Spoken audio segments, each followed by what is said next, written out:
जी गोशी साहब, सबसे पहले तो आप हमें ये बताएं कि ये जो एनक्रोचमेंट या तजावजात कहते किसको हैं? जहाँ तक आपके क्वेश्चन का ये है सिलसिला, इसमें इंक्रोचमेंट देखें उस चीज़ को, जैसे अब इसके अगर लिटिल मीनिंग में जाएं तो ये इंक्रोचमेंट खुद इट सेल्फ एक्सप्लेनेटरी वर्ड है। तो इसमें आपका इनकी जो अपनी ऑनरशिप में जो जगह है उससे हट के बाहर जो आप कोई भी उसमें रोड आ जाता है, अगर फुटपाथ्स हैं उसमें राइट ऑफ वेज हैं, वो जहाँ उस पर कोई भी अगर आप चीज़ रखते हैं, कोई आप स्टैब्लिशमेंट कोई चीज़ करते हैं तो वो इंक्रोचमेंट है।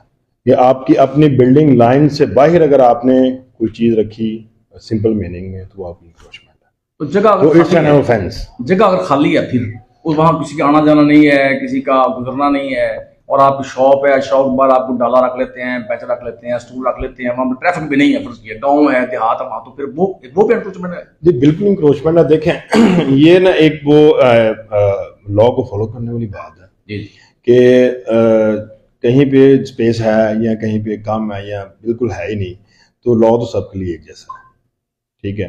तो अगर ये तो मतलब नहीं है कि अगर किसी के पास स्पेस बनती है वहाँ पे तो वो उसको इंक्रोच कर ले।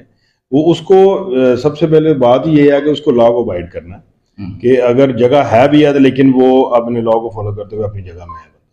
यानी कि जो अपनी शॉप या बिल्डिंग जो भी है उसके बाहर जो चीज रखेगा वो वो एनक्रोचमेंट, इंक्रोचमेंट चाहे वहां ट्रैफिक है या नहीं है, है या या नहीं नहीं है। बिल्कुल।